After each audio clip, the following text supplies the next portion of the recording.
નમસ્કાર વિદ્યાર્થી મિત્રો, આજે આપણે ધોરણ 11માં વિષય ભૂગોળ જેનો પાઠ 8મો છે વાતાવરણ, એની અંદર આગળ અભ્યાસ કરીશું. આપણે છેલ્લે આબોહવા વિશે જોયું હતું અને આબોહવાને અસર કરતા પરિબળોની સમજૂતી મેળવી. આજે આપણે ભણીશું વૈશ્વિક તાપ વૃદ્ધિ, કે જે આ તાપ છે જે પૃથ્વી ઉપર જોવા મળે છે, આખા વિશ્વમાં જે છે એના વિશેની ચર્ચા કરીશું. પૃથ્વીની આસપાસ વાતાવરણ આવેલું છે. આપણે જોયું કે પૃથ્વીની આજુબાજુ હવાનું જે આવરણ છે એ શું છે? વાતાવરણ.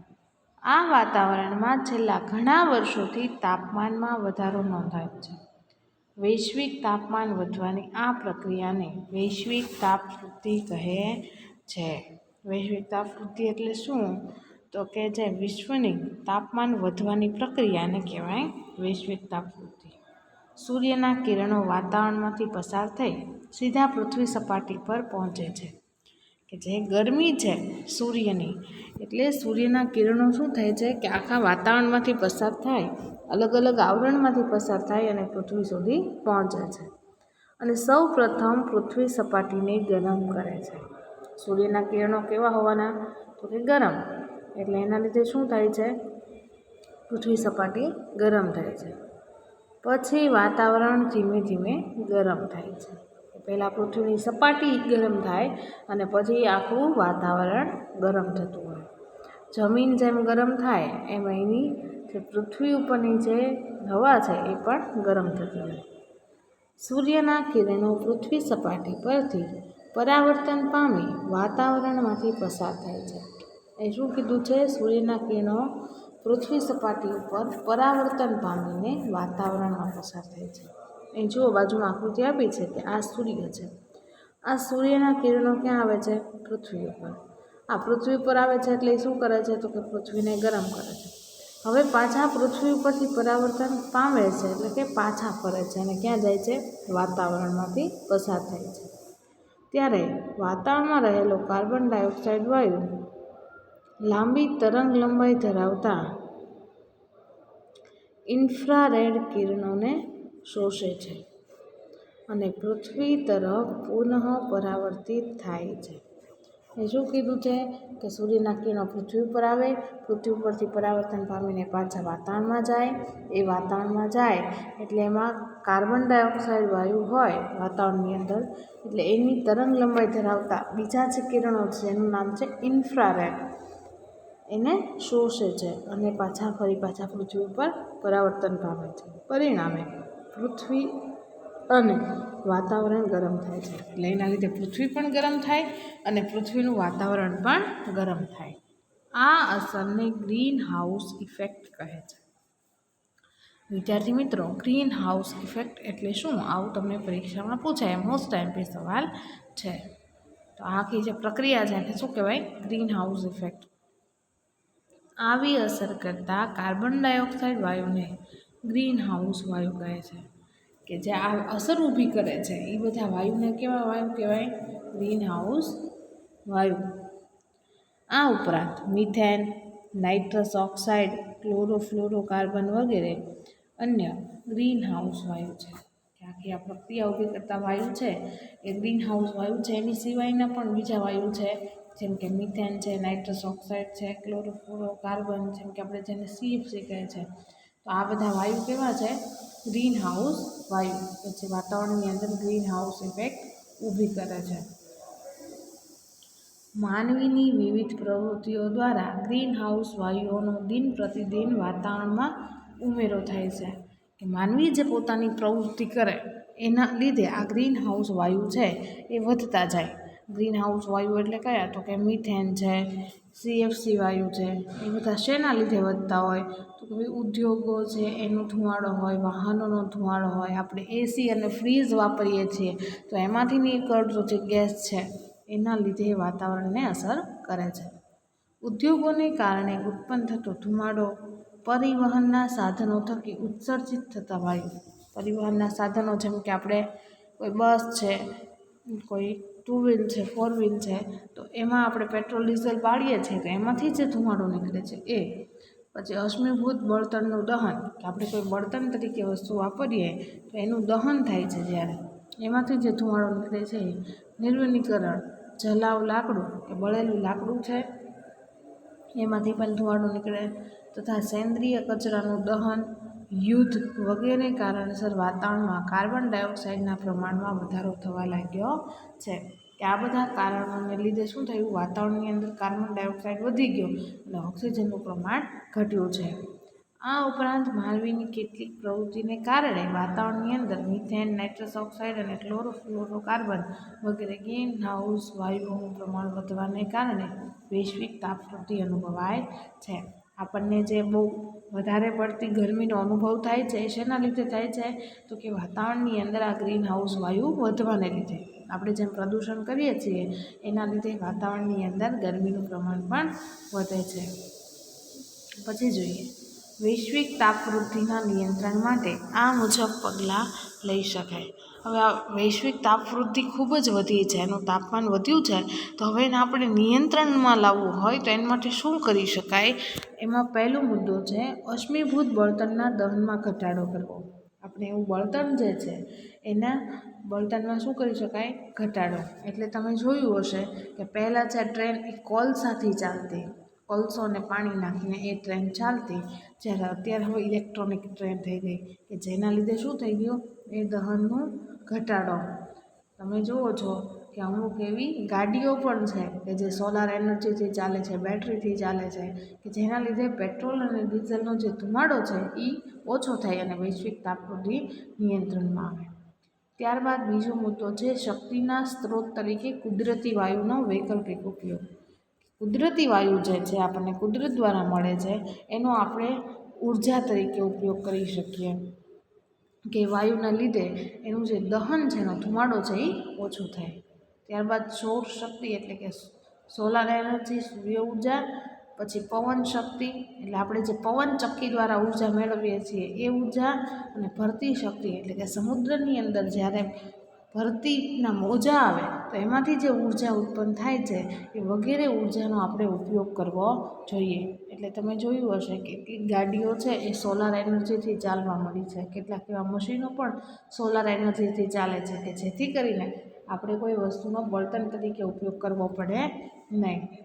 ત્યારબાદ છે વનીકરણ પ્રવૃત્તિને પ્રોત્સાહન આપવું. વનીકરણ એટલે શું, તો કે વધારે પડતા વૃક્ષો વાવવા. જો આપણે વૃક્ષો વાવીએ તો વૃક્ષો કાર્બન ડાયોક્સાઇડને શોષી લે અને આપણને ઓક્સિજન વધારે પૂરું પાડે. એટલે જ્યારે પૃથ્વી ઉપર જો વધારે વૃક્ષો હશે, વનીકરણ કરેલું હશે, જંગલો વધારે હશે તો કાર્બન ડાયોક્સાઇડનું પ્રમાણ ઓછું થશે અને તાપમાનમાં પણ ઘટાડો થશે. ત્યારબાદ છે ગ્રીન હાઉસ વાયુઓ વાતાવરણમાં વધુ ઉત્સર્જન ન પામે તેવી યોગ્ય તકેદારી લેવી. કે ગ્રીન હાઉસ વાયુ છે જે એ વાતાવરણની અંદર વધુ ઉત્સર્જન પામે એ ન પામે તો એનું શું કરવું પડે, ધ્યાન રાખવું પડે. કે ગ્રીન હાઉસ વાયુ કયા છે, તો નાઇટ્રસ ઓક્સાઇડ, મિથેન, CFC વાયુ, તો એ વાતાવરણમાં વધારે એ ભળી ન જાય, નવા ઉત્પન્ન ન થાય એનું પણ ધ્યાન રાખવું જોઈએ. માટે શું કરવું જોઈએ, તો કે એસી છે, ફ્રીજ છે એ બધાનો ઉપયોગ ઓછો કરવો જોઈએ. શાળા કક્ષાએ વિદ્યાર્થીઓને આ અંગે જાગૃત કરવા જોઈએ કે ભાઈ બાળકો જે અભ્યાસ કરશે તો એ નવું શીખશે અને આ બધી વસ્તુઓનું એ ધ્યાન રાખી શકશે.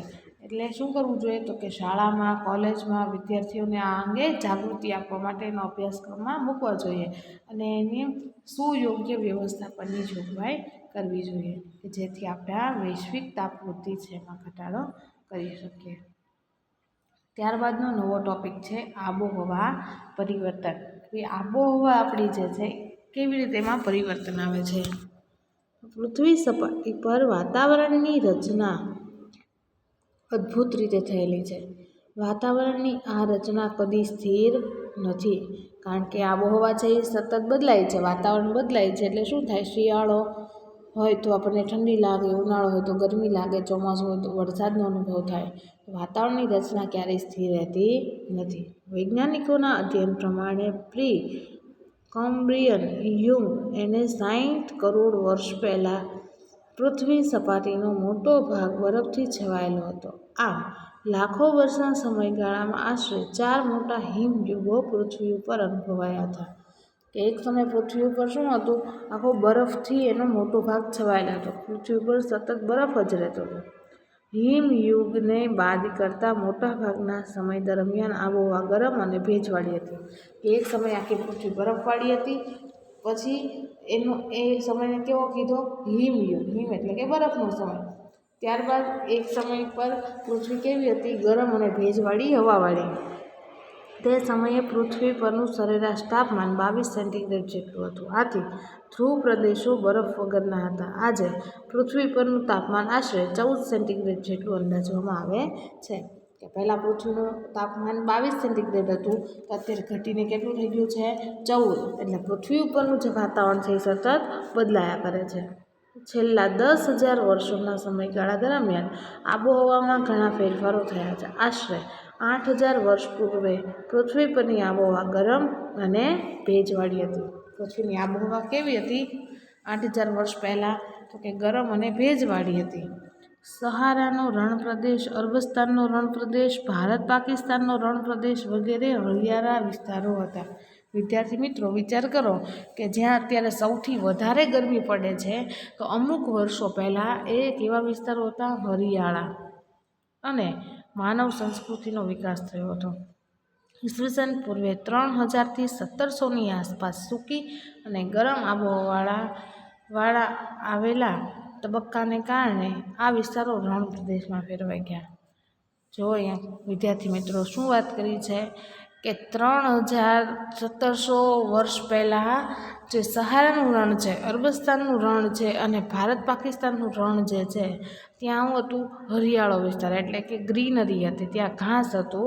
પણ ગરમ અને સૂકી આબોહવા જ્યારે વાતાવરણમાં ભળી, ત્યારે એ બધા હરિયાળા વિસ્તારો સુકાઈ ગયા. ત્યાં શું થઈ ગયું? રણ ઉત્પન્ન થઈ ગયું. અને આજે એ બધા રણ પ્રદેશમાં ફેરવાઈ ગયા. આજે ત્યાંથી પ્રાચીન સંસ્કૃતિના અવશેષો મળી રહ્યા છે. આ વાત આપણને શેના આધારે ખબર પડે છે? તો કે પ્રાચીન સંસ્કૃતિના અવશેષોને આધારે. 1885થી 1940 સુધીના સમયગાળામાં પૃથ્વી પરની, ખાસ કરીને ઉત્તર ગોળાર્ધની આબોહવા ગરમ હતી. પરંતુ 1940 પછી પૃથ્વી પરના સરેરાશ તાપમાનમાં ઘટાડો થઈ રહ્યો છે. પહેલાં જે છે એ કેવી આબોહવા હતી? ગરમ. પછી અત્યારે શું થઈ ગયું છે? તાપમાન ઘટી ગયું છે, એટલે આબોહવામાં પણ ફેરફાર થયો છે, એવું આબોહવા વિજ્ઞાનીઓ માને છે. સંયુક્ત રાજ્ય અમેરિકાના મોટા મેદાનના દક્ષિણ-પશ્ચિમ ભાગ કે જે ધૂળના કટોરા તરીકે ઓળખાય છે. વિદ્યાર્થી મિત્રો, 1 માર્કનો મોસ્ટ આઈએમપી સવાલ છે કે ધૂળના કટોરા તરીકે કયો ભાગ ઓળખાય છે? તો સંયુક્ત રાજ્ય જે અમેરિકા છે એના મોટા મેદાનનો દક્ષિણ અને પશ્ચિમ ભાગથી ધૂળના કટોરા તરીકે ઓળખાય છે. ત્યાં 1930ના દશકમાં ભયંકર દુષ્કાળ પડ્યો હતો. દુષ્કાળ એટલે શું? તો કે ત્યાં કોઈ અનાજને બધું ઉગ્યું ન હોય, ખાવા પીવાની ખૂબ તકલીફ હોય. આબોહવા પરિવર્તનને કારણે 1950થી 1966 વચ્ચેના સમયગાળામાં ઇંગ્લેન્ડમાં પાકની ઋતુનો સમયગાળો 9થી 10 દિવસ ઘટી ગયો. પાકની ઋતુનો સમયગાળો એટલે કેવો? તો કે જે પાક તૈયાર થવા માટે જે સમય લાગતો હોય એ સમય ઘટી ગયો. આબોહવા વિજ્ઞાનીઓના અભ્યાસ પ્રમાણે 1850થી આજ દિન સુધી માનવીની વિવિધ પ્રવૃત્તિઓને કારણે ઉદ્યોગમાંથી ઉત્પન્ન થતો ધુમાડો, પરિવહનના સાધનો થકી ઉત્સર્જિત થતો વાયુ, નિર્વનીકરણ, શહેરીકરણ, યુદ્ધો વગેરેના કારણે વાતાવરણમાં carbon dioxide, methane, chlorofluorocarbon, nitrous oxide વગેરે વાયુઓનું પ્રમાણ વધ્યું છે, જે આબોહવામાં પરિવર્તન લાવવા માટે જવાબદાર છે.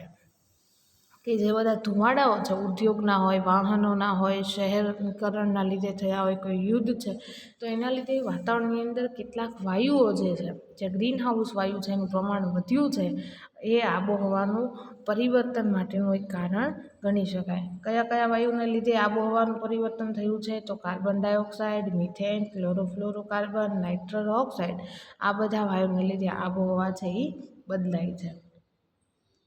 ભૂતકાળની આબોહવામાં પણ મોટા ફેરફારો થયાના નક્કર પુરાવા પૃથ્વી સપાટીમાંથી મળી આવ્યા છે.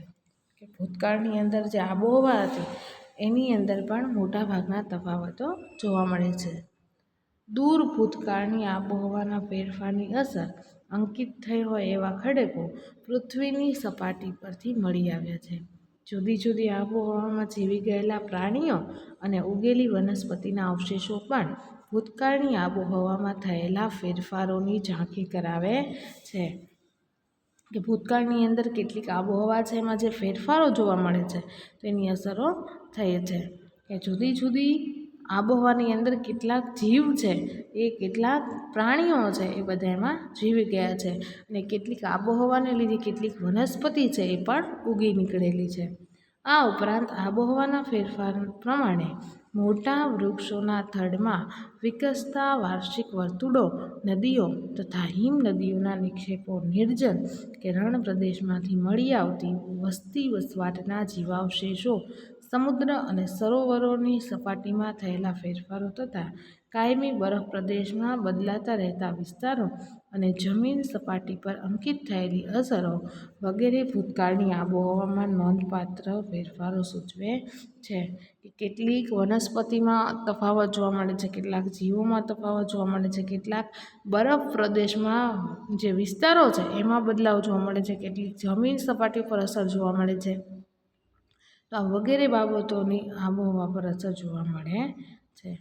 હવે આબોહવા પરિવર્તન થાય છે તો એનાથી કયા કયા અનુભવાતા પરિણામો છે. આબોહવા બદલાઈ ગઈ, હવે આબોહવા બદલાવાથી શું પરિણામ મળ્યું તો એમાં જોઈએ કે આબોહવામાં પરિવર્તનથી અનુભવાતા પરિણામો. એનો પહેલો મુદ્દો છે વૈશ્વિક તાપમાનમાં વધારો થવાને પરિણામે હિમ ક્ષેત્રોની સીમા ઘટવા લાગી. આ વૈશ્વિક તાપમાન છે એ વધવા મળ્યું. જ્યારે પૃથ્વી ઉપર તાપમાન વધ્યું એના લીધે શું થયું, હિમ ક્ષેત્રો, હિમ એટલે કે બરફના ક્ષેત્રોની સીમા ઘટવા લાગી. શા કારણે ઘટવા લાગી તો કે ગરમી જ્યારે વધારે પડે તો બરફ છે એ ઓગળી જાય. હવે બરફ ઓગળે છે એટલે હિમ ક્ષેત્ર શું થઈ ગયું, ઓટોમેટિક ઘટી ગયું.